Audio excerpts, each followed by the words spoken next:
Alright, so what we're talking about is slander and abuse. Not just physical and mental abuse, but that slander itself is abuse. I spoke out when the police harmed homeless people, black people, gay people. I spoke out about it. The way that the police target the homeless people, the way that CPS and the druggings and institutions are used to help these people get away with it.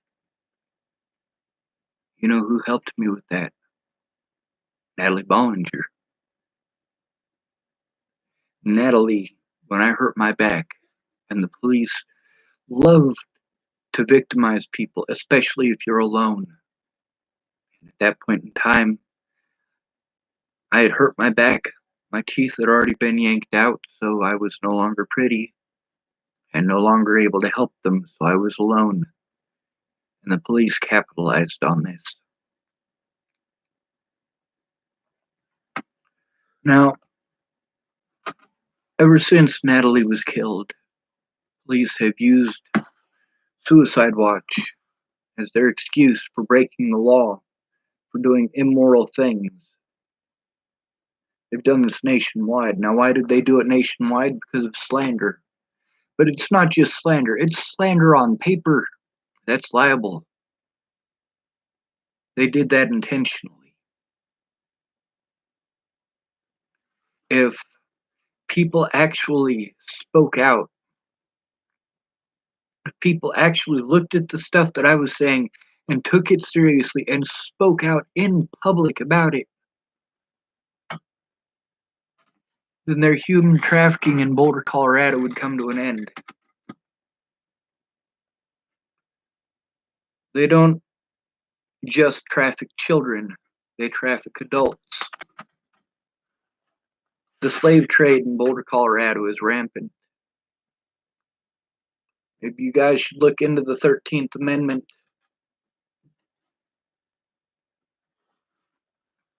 The 13th Amendment to the Constitution of the United States needs to be abolished.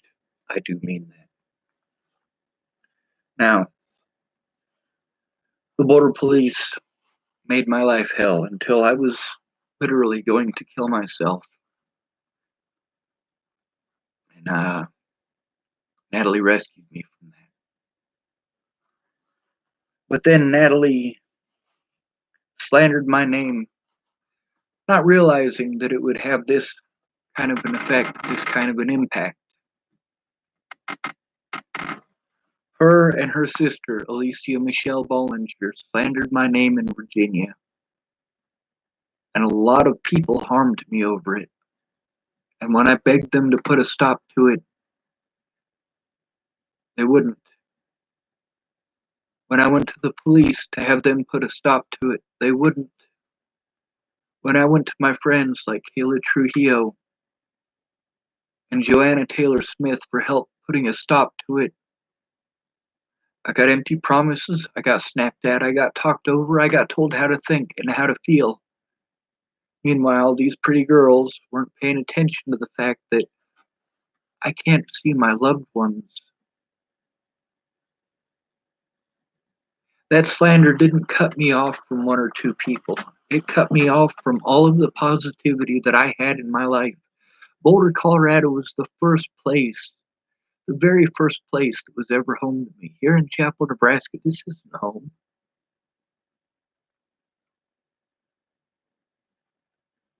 It's closer to home than anywhere else. This is where the Jepsons live.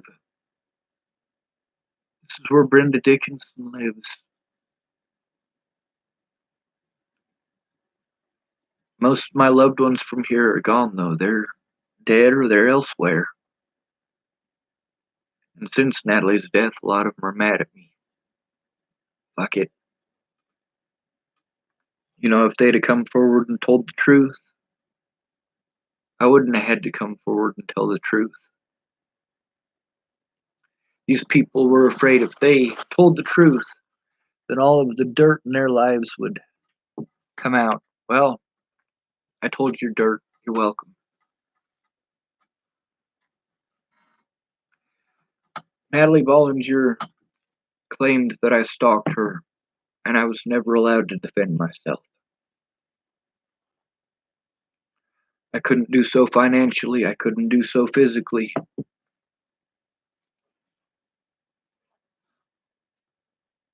I couldn't get anyone to listen. Natalie had the skills that I needed. She knew how to take screenshots.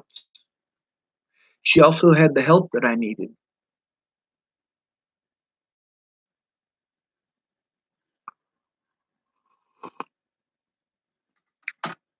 When she slandered my name, people harmed me.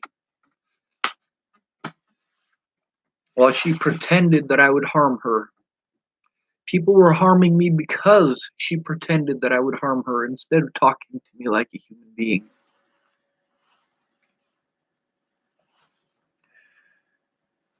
After she was killed, police did a lot of stuff that they thought they were going to get away with because they just assumed I was Natalie's killer. And all they had to do was pressure me till I fucking snapped, and it would make it all right because they could lock me up and it would magically justify all of the terrible things that they did. And they did it on the sly. They had to do it in such a way that it would make it look like I was the bad guy. Because they can't be fucking up a murder trial against Sean David Schwartz by making it blatantly obvious the fucked up shit that they were doing. But in that video with Officer Whale and Lolatai, you can plainly see that he's trying to break my wrist and break my arm.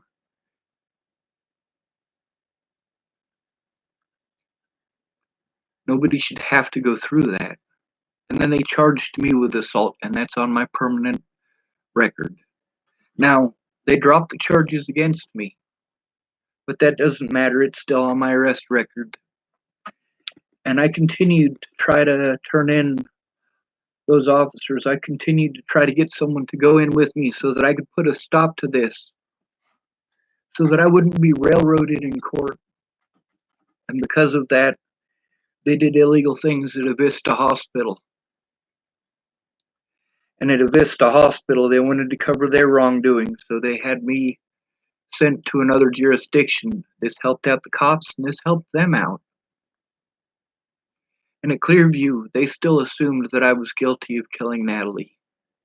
And they did immoral things too. Immoral things that they did to a man named Tiber Hatay just a few months later, and it killed him.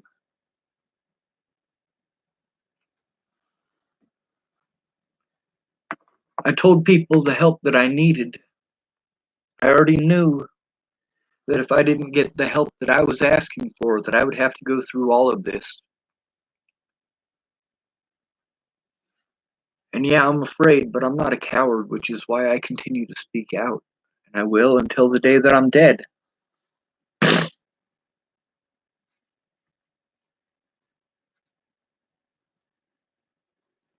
See, here's the thing. When Natalie Bollinger claimed that I stalked her, and I've proven that I did way, I have shown that evidence time and again. And when Alicia Bollinger claimed that I had threatened her family, I wasn't even out of Virginia yet when she said that to Matty Boa. And I got to Boulder, Colorado,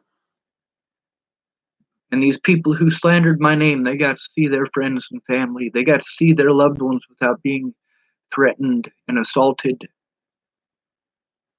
But I wasn't. And I hadn't threatened anyone in Virginia.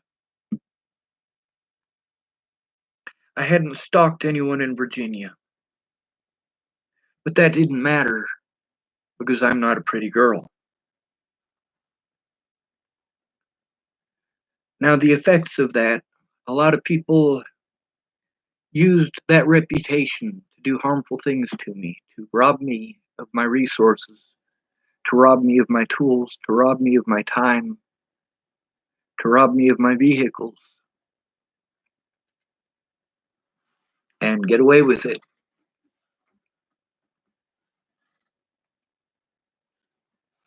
See, after they took me for all I was worth by giving me these empty promises, well, they got my tools, they got my tattoo equipment, and then they didn't keep their word. Instead, they played victim, and when I'm angry about that, I'm not allowed to be. I'm a terrible person, and they say, see, he's a terrible person. See how he treats me? Fuck you. You did terrible things to me to get that treatment.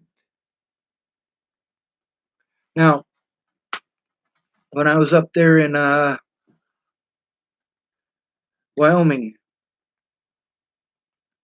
they wrote down some stuff that just wasn't true, but that was slander that I had to deal with. I had to deal with that slander by the police in Boulder, Colorado. That affected the situation in Wyoming and the situation in Montana and the situation in Rapid City, South Dakota, and the situation in Tacoma, Washington,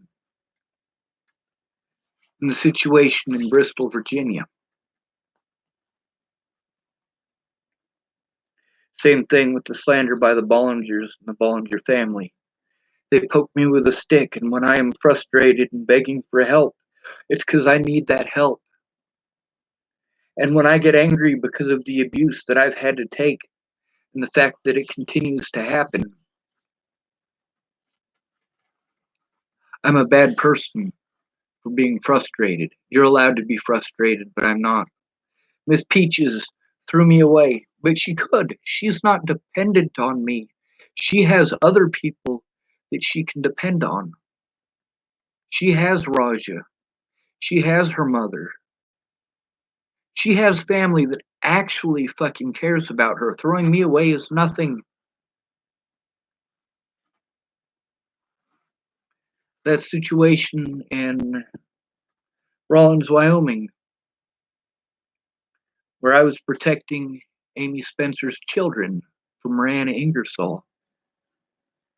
That conversation with me and Rihanna, the conversations with me and Rihanna show that. You get to see how those officers treated me.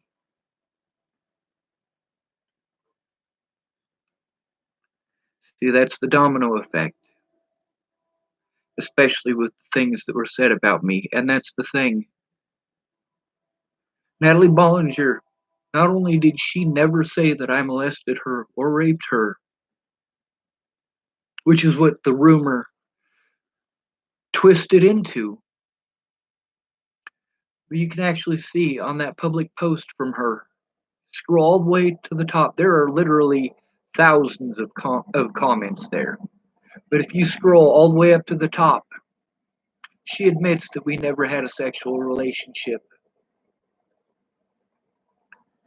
Meanwhile, slander from others was allowed in court, but evidence was not. Slander by the Bollingers was allowed in court. Slander by people who were my predators was allowed in court. Kara Johnson Miles, her slander was allowed in court. And she is one of the people who I was trying to show what was going on. To show the things that her and Rochelle Shelley Campbell and Jennifer Farina Bollinger and Adam Klein worked together to push me into a fucking meltdown.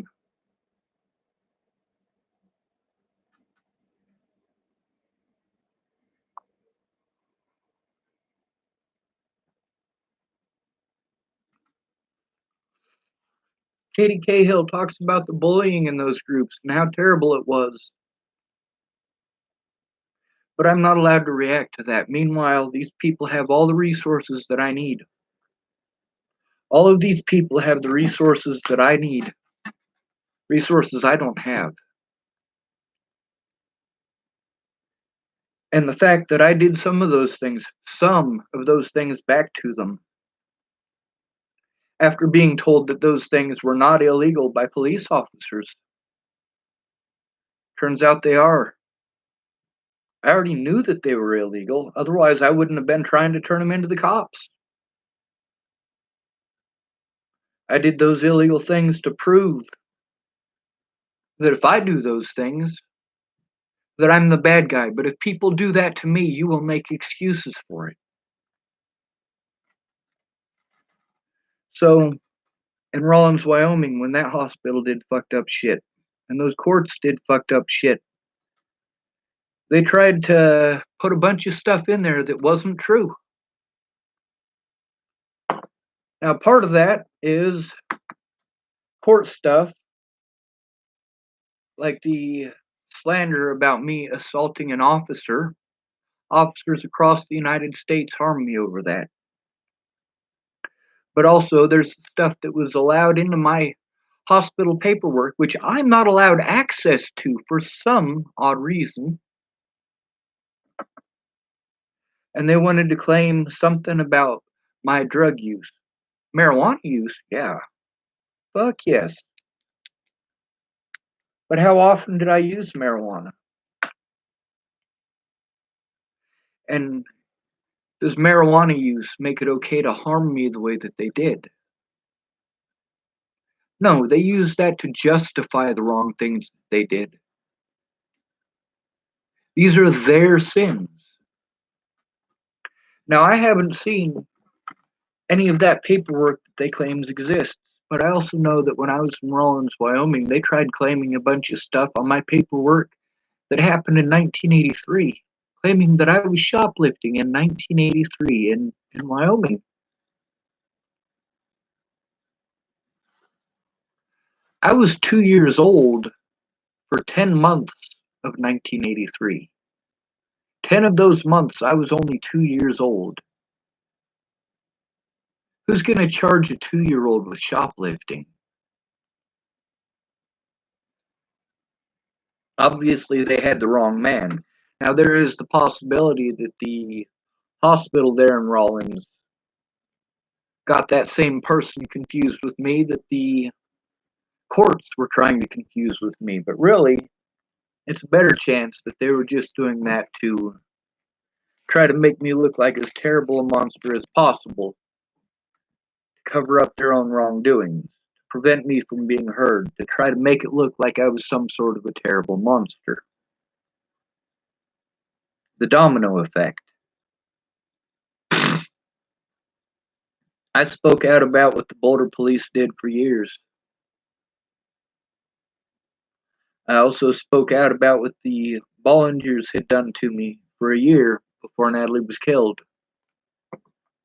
At first, I was nice about it. I was.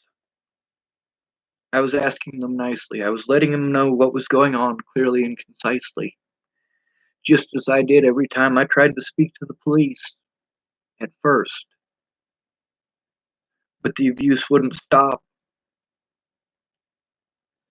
Nobody would do anything about it. Natalie wouldn't ask these people to stop, and obviously, the Boulder police didn't ask other police officers to stop. Now, there's the departments that I dealt with before Natalie's death that were hella invested in hiding the fact that they didn't do anything when I went to them previously. There is no doubt in my mind that Scott DaCosta knows in specific which officers I spoke to before Natalie was dead. There is no doubt in my mind about that.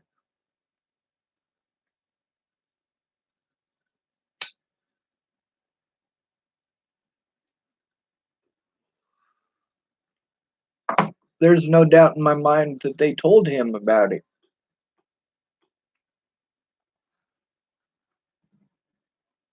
Otherwise, he wouldn't still be trying to hide it and cover it up.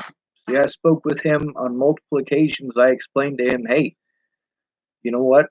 One of your officers and two state patrolmen, one of them being a woman, took me to the hospital in Sydney in January of 2017 over this situation. That's going to have a record somewhere in their files.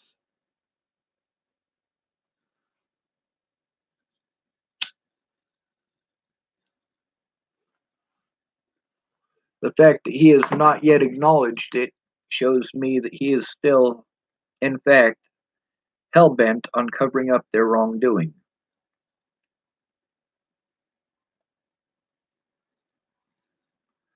Because of what the Boulder Police Department did, and that slander being on paper on every police cruiser in America that looks up my name, their slander resulted in me being harmed repeatedly. Repeatedly. The fact that that slander by Natalie Bollinger and Alicia Bollinger resulted in me being harmed repeatedly showed that I needed an honest day in court. I needed help. I couldn't take screenshots before Natalie died. I was trying. I needed help in person. But by preventing me from my disability money, all of these predators got away with it, and none of you understand that. None of you. Dan Favorite didn't understand that. Shannon Alvarado didn't understand that. Dan Favorite didn't bother listening to me. No matter what, if somebody and I had a disagreement, Dan Faber automatically took their side, just as Cammie Jepson here in Chapel, Nebraska, automatically took Candace's side. What I had to say didn't matter to her. She wasn't going to hear it. Her exact words were, she doesn't care.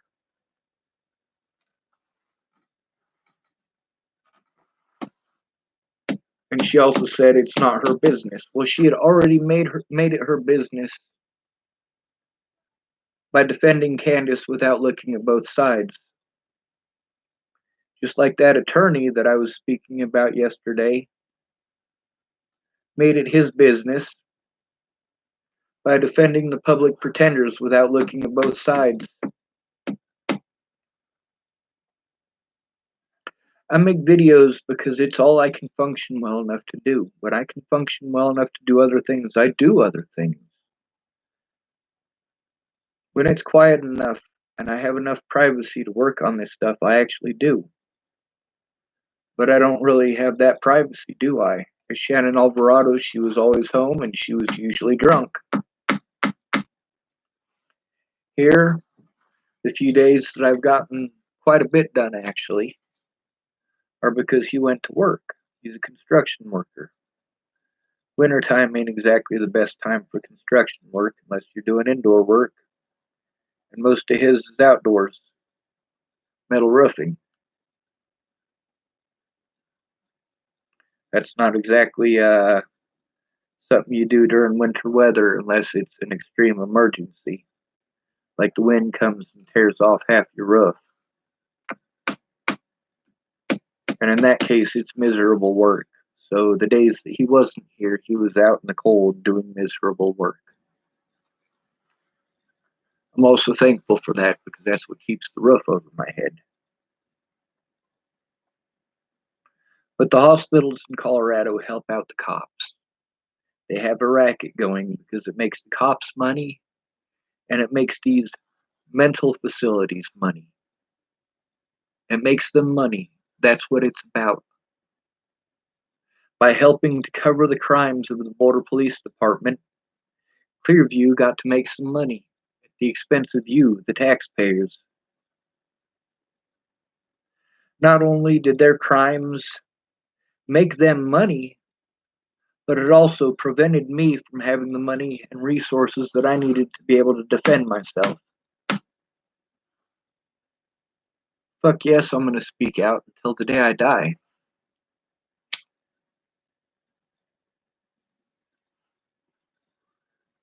They were trying to claim that they put me on suicide watch according to my paperwork that I read on here the other day because of drug use. What drug use? I want to know in specific what drugs you're accusing me of using because I'm not the one who put Haldol into my system. I'm not the one who mixed it with ketamine.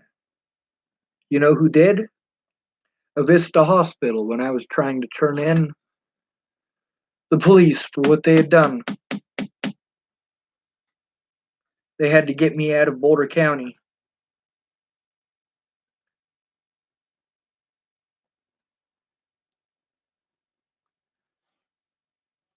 Haldol is a pretty fucked up drug.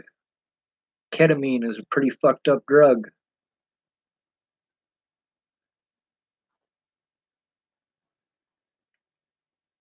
Between taking a report from me and assaulting me, the Boulder Police chose to assault me. Between taking a report from me and throwing me out into a shitty fucking environment, the Broomfield Police and Adams County detectives chose to throw me out there into hell.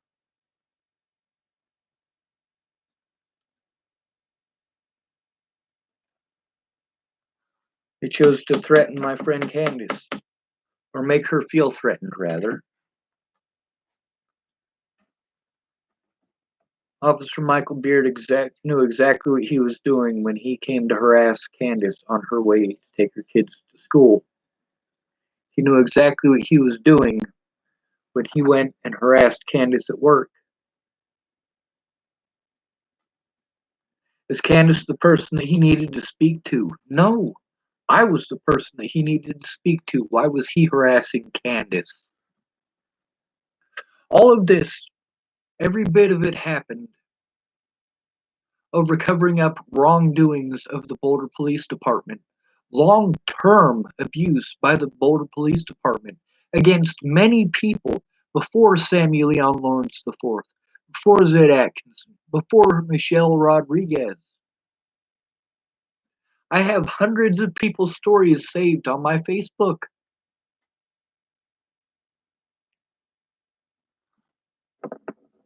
And I've saved some of those stories and posted them here on YouTube as well. The things that I said happened to me as a child, the druggings that happened to me, those actually happened.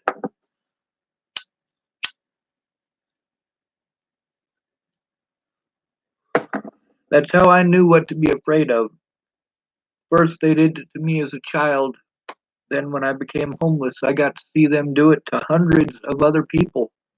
Hundreds of other people I got to see them do this to. That's how I knew what to be afraid of. That's how I knew what to expect. And that's also how I knew what it would take to defend myself against this. And it would have taken these people coming out in public and speaking out in public and fighting for my rights in real life, the way the Black Lives Matters fought for Zed Atkins.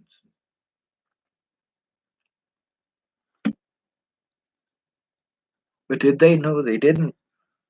They were afraid to. They had to be afraid for their children.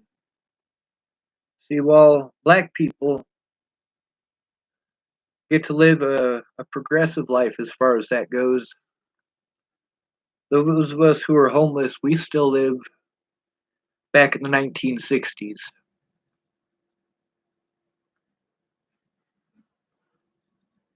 They can still drop our bodies off in a field and get away with it.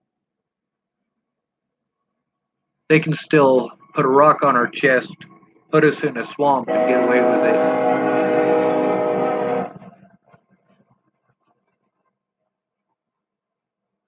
But we're also worse off than the 60s because there's no Million Man March for our rights.